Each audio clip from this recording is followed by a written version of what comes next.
Dear student, moving charges and magnetism का आज ये लेक्चर नंबर 15 है और इस लेक्चर में आप लोग मैग्नेटिक डाइपोल मूवमेंट के बारे में जानेंगे। मैग्नेटिक डाइपोल मूवमेंट होता क्या है, मैग्नेटिक मूवमेंट क्या होता है, इन सब चीज़ों के बारे में आज हमें जानना है। तो आप लोग हेडिंग लगा लीजिएगा मैग्नेटिक डाइपोल मूवमेंट। तो बच्चों सबसे पहले इसकी बात करें, इसका सिंबल रहता है m और ये एक वेक्टर क्वांटिटी होती है। बच्चों जैसे बात करें हम एक बार मैग्नेट की, ये मैंने एक बार मैग्नेट ली और इस बार मैग्नेट में ये दो पोल होते हैं, एक हो गया नॉर्थ पोल और एक हो गया साउथ पोल। बच्चों ये पोल के जो बीच की जो डिस्टेंस है इसको पोल लेंथ बोला जाता है या इफेक्टिव लेंथ ऑफ मैग्नेट बोला जाता है। ठीक है, तो बेसिकली ये पोल लेंथ है जिसको मैंने 12 से रिप्रेजेंट किया। और यहाँ पर बात करें, ये जो मैग्नेट है, ये जो मैंने बार मैग्नेट बनाई है, इनके पोल की स्ट्रेंथ को हम लोग QM से डिनोट करते हैं। तो ये सिंबल हो गया QM, यानी मैं बात करूं कि ये जो मैग्नेट है इसकी स्ट्रेंथ कितनी है, यानी नॉर्थ पोल की स्ट्रेंथ होगी QM, उतनी ही स्ट्रेंथ होगी साउथ पोल की, यानी ये हो गई QM। ठीक है, यानी कि QM क्या है, यहाँ पर जो QM है इसको मैं बोलूँगा पोल स्ट्रेंथ, पोल स्ट्रेंथ, और जो 12 है वो है पोल लेंथ, पोल लेंथ। तो मैग्नेटिक डाइपोल मूवमेंट को डिफाइन करने का तरीका क्या है, मैग्नेटिक डाइपोल मूवमेंट आप निकाल सकते हैं। मैग्नेटिक डाइपोल मूवमेंट हो गया, ये होता है पोल स्ट्रेंथ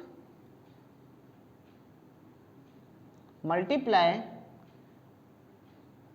पोल लेंथ,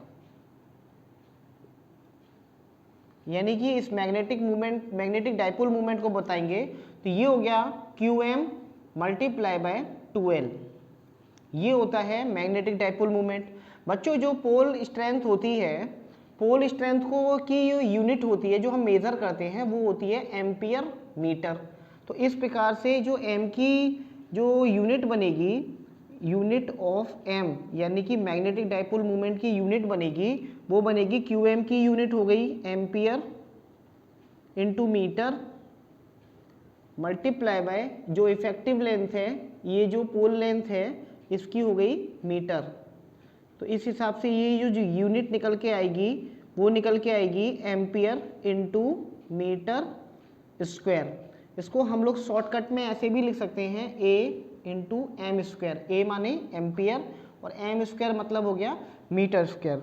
तो बच्चों जैसे मैग्नेटिक डाइपोल मूवमेंट का अगर हम कंपेयर करें तो इलेक्ट्रिक डाइपोल मूवमेंट से कंपेयर कर सकते हैं। चैप्टर नंबर 1 में जैसे हमने पढ़ाया है आप लोगों को, जो इलेक्ट्रिक डाइपोल मूवमेंट होता है, अगर हम बात करें यहाँ पर इलेक्ट्रिक डाइपोल मूवमेंट की, थोड़ा उससे कंपेयर करते हैं।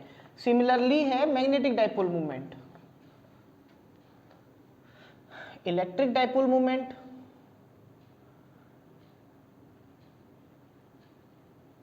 किसके लिए बात करता था, जब कोई दो अपोजिट चार्ज, दो अपोजिट पोलैरिटी के चार्ज, अपोजिट नेचर के चार्ज हों, उनकी जो पोलैरिटी हो, जो नेचर हो वो अपोजिट हो और मैग्नीट्यूड दोनों का सेम हो, और इन दोनों के बीच का जो सेपरेशन हो, कुछ सेपरेशन है बड़ा स्मॉल हो, काफ़ी स्मॉल हो, तो इस डाइपोल मूवमेंट को हम डिफाइन करते थे, एक चार्ज उठा लेते थे Q और दोनों चार्जों के बीच का जो सेपरेशन होता था उसका हम मल्टीप्लाई कर देते थे। याद आ रहा है? तो P इक्वल टू होता था Q इंटू 2L। इसी प्रकार से अगर हम बात करेंगे मैग्नेटिक डाइपोल मूवमेंट की, तो मैग्नेटिक डाइपोल मूवमेंट में यहाँ पर कोई चार्ज तो है नहीं, यहाँ पर पोल्स हैं, तो पोल की हम स्ट्रेंथ लेते हैं कि पोल पर कितनी स्ट्रेंथ है। ठीक है, तो पोल स्ट्रेंथ लिया मैंने, पोल स्ट्रेंथ को हम सिंबल डिनोट करते हैं QM से। तो यहाँ पर पोल स्ट्रेंथ इसकी कोई सी किसी की भी पोल स्ट्रेंथ ले लीजिए, चाहे नॉर्थ की ले लीजिए चाहे साउथ की ले लीजिए, दोनों की पोल स्ट्रेंथ बराबर होगी। तो आपने पोल स्ट्रेंथ ले लिया QM और दोनों के पोलों के बीच का, दोनों पोलों के जो बीच का सेपरेशन है 12, उसका मल्टीप्लाई कर दिया। तो ये कुछ सिमिलर नहीं हो रहा इलेक्ट्रिक डाइपोल मूवमेंट की तरह। जैसे कि इलेक्ट्रिक डाइपोल मूवमेंट एक वेक्टर क्वांटिटी होती थी, उसी प्रकार से मैग्नेटिक डाइपोल मूवमेंट भी एक वेक्टर क्वांटिटी होती है। इलेक्ट्रिक डाइपोल मूवमेंट में जो डायरेक्शन होती थी, क्योंकि वेक्टर क्वांटिटी है तो इसकी खुद की डायरेक्शन भी होगी, वो होती थी negative charge to positive charge, है ना, नेगेटिव से पॉजिटिव की तरफ होती थी इसकी डायरेक्शन। इसी प्रकार से जो रोल इलेक्ट्रोस्टैटिक में नेगेटिव चार्ज का होता है, जो रोल इलेक्ट्रोस्टैटिक में नेगेटिव चार्ज का होता है वही रोल मैग्नेटिज्म में साउथ पोल का होता है। ध्यान से समझना, जो रोल इलेक्ट्रोस्टैटिक में आप लोगों ने पढ़ा था नेगेटिव चार्ज यानी -q से +q की ओर जा रही थी, है ना, इलेक्ट्रिक डाइपोल मूवमेंट की डायरेक्शन। तो जो -q का रोल है वही यहाँ पर साउथ पोल का रोल होता है, और जो पॉजिटिव q का रोल होता है इलेक्ट्रोस्टैटिक में, जो पॉजिटिव q होता है वही मैग्नेटिज्म में नॉर्थ पोल का रोल होता है। तो कहने का मतलब ये है कि इलेक्ट्रिक डाइपोल मूवमेंट की जो डायरेक्शन होती है वो होती है -q से +q की तरफ। इसी प्रकार से जो मैग्नेटिक डाइपोल मूवमेंट की जो डायरेक्शन हो रहेगी वो रहेगी साउथ पोल से नॉर्थ पोल की तरफ। ये आपको याद करना है बच्चों, साउथ पोल से नॉर्थ पोल की तरफ रहेगी। जिस प्रकार से वहां नेगेटिव से पॉजिटिव होती है, यहां होती है साउथ पोल से नॉर्थ पोल की तरफ, ठीक है। क्योंकि मैग्नेटिज्म में ये जो वाला पोल होता है उसको नेगेटिव मान के चलते हैं, तो ये साउथ पोल हो गया और ये नॉर्थ पोल हो गया। तो मैग्नेटिक डाइपोल मूवमेंट की डायरेक्शन किधर से किधर होगी, साउथ पोल से नॉर्थ पोल की तरफ। अब बच्चों इसमें हम बात करें आप लोगों से मैग्नेटिक मूवमेंट की, तो हेडिंग लगा लीजिएगा मैग्नेटिक मूवमेंट।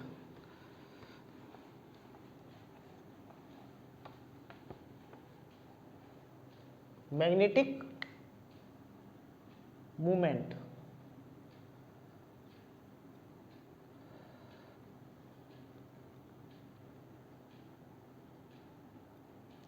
मान लीजिए इसको कैपिटल M से हम डिनोट कर रहे हैं। बच्चों मैग्नेटिक मूवमेंट क्या होता है, अगर हम मैग्नेट की बात करें तो मैग्नेट के केस में हम ले लेते हैं मैग्नेटिक डाइपोल मूवमेंट। उसी प्रकार से अगर हमारे पास में कोई लूप है, कोई करंट कैरिंग लूप है, कोई क्लोज लूप है और उसमें करंट फ्लो हो रही है तो वो हो जाएगा करंट कैरिंग लूप।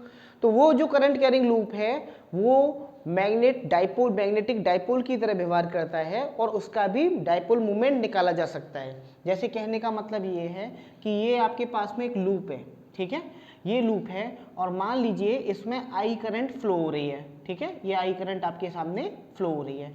मान लीजिए ये जो आई करंट है वो क्लॉकवाइज फ्लो हो रही है, ठीक है, ये क्लॉकवाइज फ्लो हो रही है और इसका जो रेडियस है इस लूप का वो मैंने मान लिया r है, ठीक है। ये r रेडियस का एक लूप है, एक सर्कुलर लूप है, एक क्लोज लूप है, एक बंद लूप है।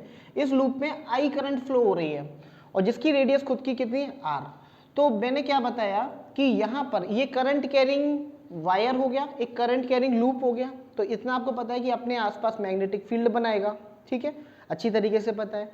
तो जब बच्चों ये मैग्नेटिक फील्ड बनाएगा तो ये खुद एक मैग्नेट की तरह व्यवहार करेगा। पहले तो आप इसे चेक करो कि क्या ये मैग्नेट बन रही है या नहीं बन रही है। तो आप चेक कर सकते हो, आपको रखना है थंब को, सीधे हाथ के थंब को रखना है डायरेक्शन ऑफ करंट, करंट की डायरेक्शन में रखना है।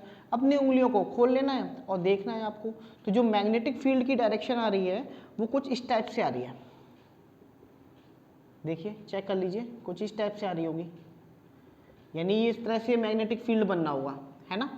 तो ये बना किसकी वजह से, इस करंट कैरिंग वायर की वजह से, इस करंट कैरिंग लूप की वजह से। तो बच्चों ये मैग्नेटिक फील्ड बन गया।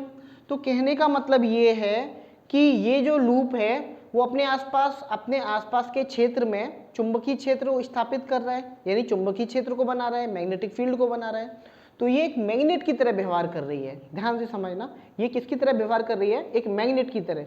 तो बच्चों मैग्नेट के केस में क्या होता था, मैंने अभी आपको बताया, मैग्नेट के केस में पोल्स होते हैं, एक होता है नॉर्थ पोल और एक होता है साउथ पोल, और पोलों के बीच का सेपरेशन होता है जिसको बोला जाता है पोल लेंथ। तो हर मैग्नेट का आप मैग्नेटिक डाइपोल मूवमेंट निकाल लेते हैं। कैसे निकालते हैं, मैग्नेटिक डाइपोल मूवमेंट निकालने के लिए आपने पोल स्ट्रेंथ देखा, पोल स्ट्रेंथ QM हो गया इनटू दोनों के बीच का सेपरेशन ले लिया, यानी QL ले लिया। लेकिन बात करेंगे हम एक सर्कुलर कॉइल की, तो यहाँ हम कैसे पोल को डिसाइड करें, यहाँ कौन सा पोल है या कैसे हम डिसाइड करेंगे, लेंथ कितनी है।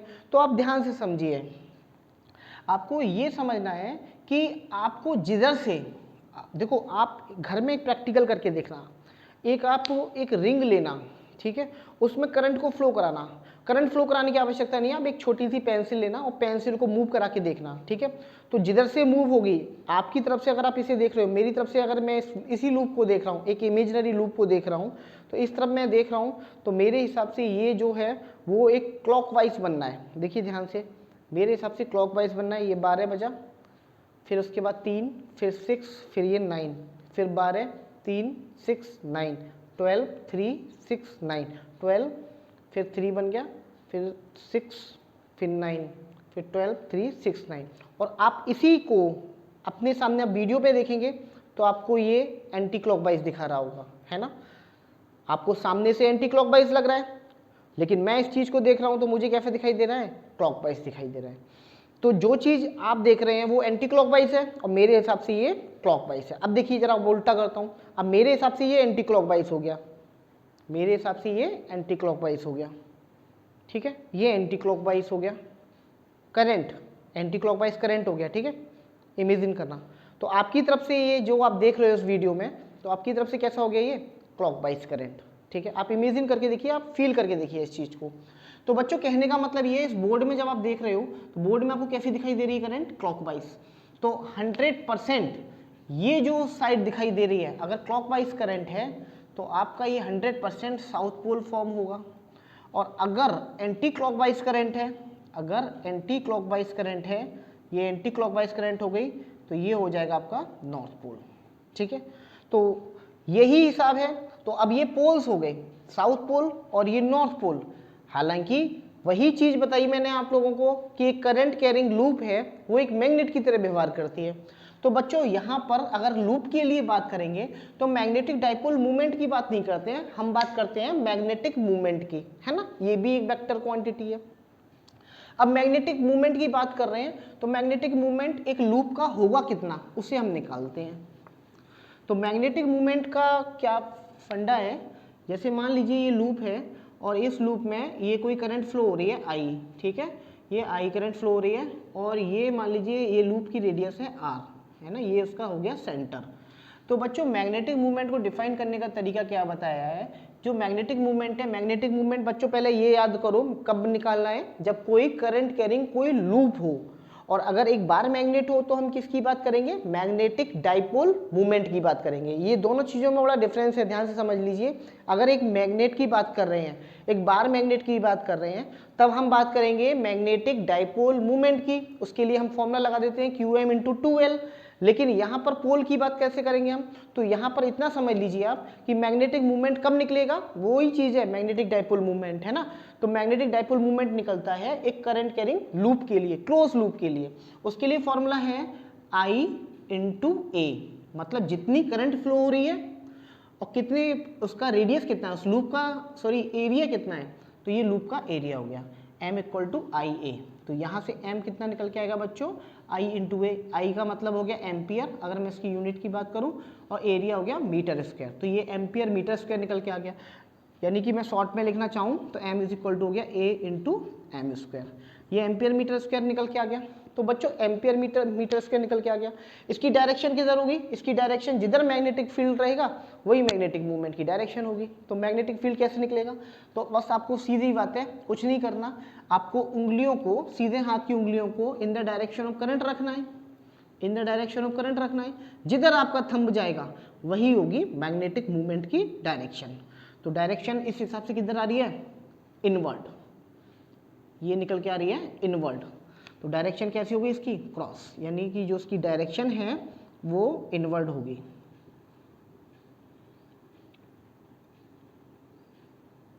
इनवर्ड, अंदर की तरफ, ठीक है।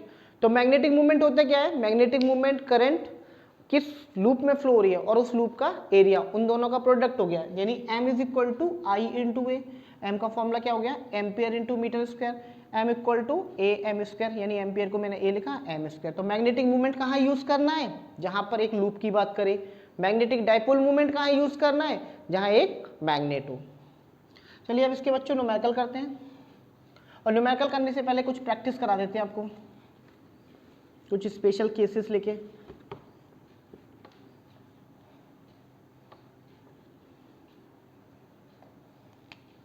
मान लीजिए एग्जाम्पल, जैसे ये एक लूप है, इसकी रेडियस हो गई r और इसमें करंट फ्लो हो रही है कुछ एंटी क्लॉकवाइज। अब जरा m बताइए और उसकी डायरेक्शन बताइए। तो m निकालने के लिए करंट देखा मैंने I, और फॉर्मूला होता है IA। अब यहाँ पर I की वैल्यू तो I है और एरिया कितना हो जाएगा, एक सर्कुलर लूप है तो ये हो जाएगा बच्चों पाई आर स्क्वायर। अब इसकी डायरेक्शन कैसे निकलेगी, यूनिट बन जाएगा इसका एम्पियर मीटर स्क्वायर। ठीक है, अब इसकी बात करेंगे, इसकी डायरेक्शन किधर होगी, तो क्या करना है, उंगलियों को रखना है in the direction of, finger को रखना है in the direction of current, तो करंट की डायरेक्शन रख लीजिए, और अंगूठा किधर जा रहा है, आपकी तरफ, देखिए चेक कीजिए, आपकी साइड में आ रहा है, यानी ये कैसा हो गया, आउटवर्ड। आउटवर्ड का बोले तो डॉट। चलिए एक और करते हैं, ये एक लूप लिया मैंने, प्रैक्टिस करते रहिए, जितनी प्रैक्टिस कर लेंगे।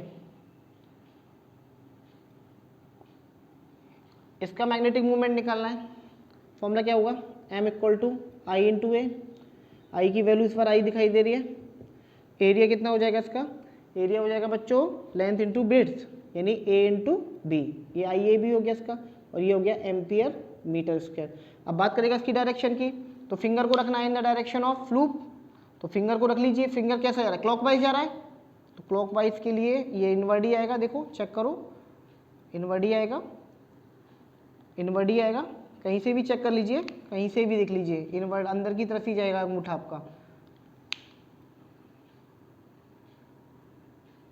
फील लीजिए, फील लीजिए, सब तरफ से अंदर ही जा रहा है, क्रॉस इनवर्ड। याद कर लीजिए, क्लॉकवाइज के लिए इनवर्ड लेना है और एंटी क्लॉकवाइज के लिए आउटवर्ड लेना है, सिंपल सी बात है, एक ट्रिक और सीख लीजिए।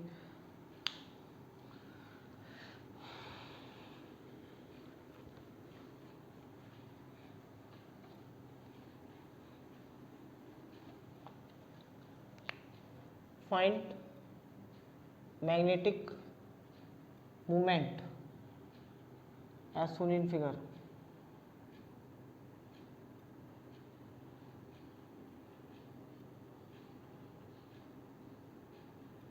ये 2 metre and this is also 2 meter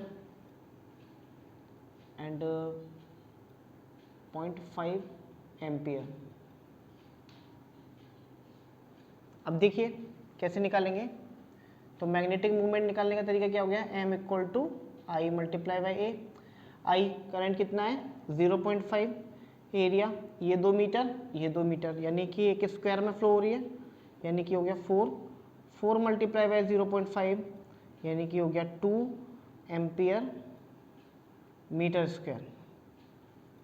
ये मैग्नेटिक मूवमेंट निकल के आ गया।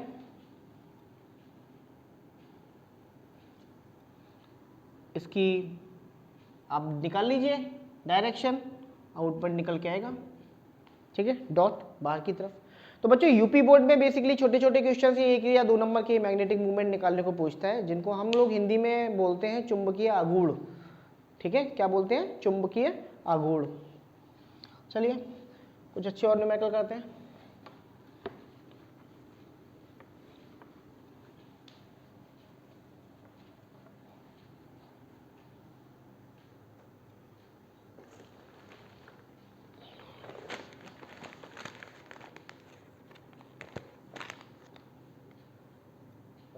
A magnetic dipole of length 10 centimeter has pole strength of 20 ampere meter. Find magnetic dipole of the dipole।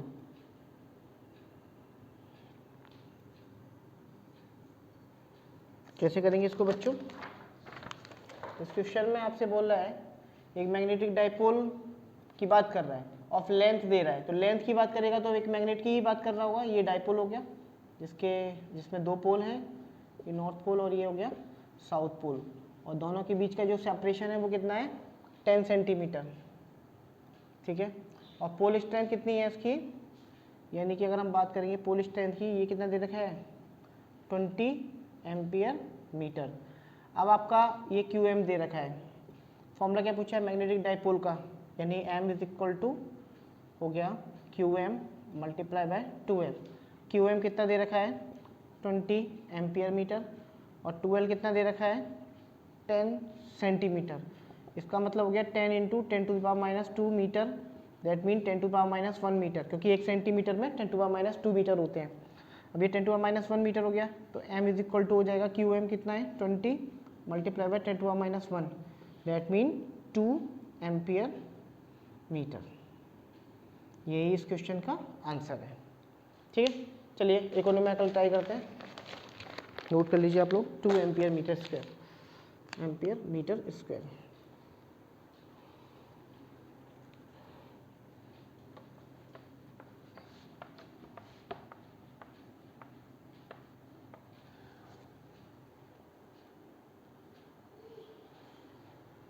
Problem A, bar magnet of magnetic moment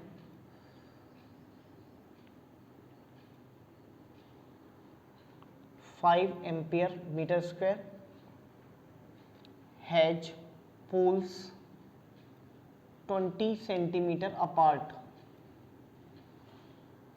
calculate the pole strength.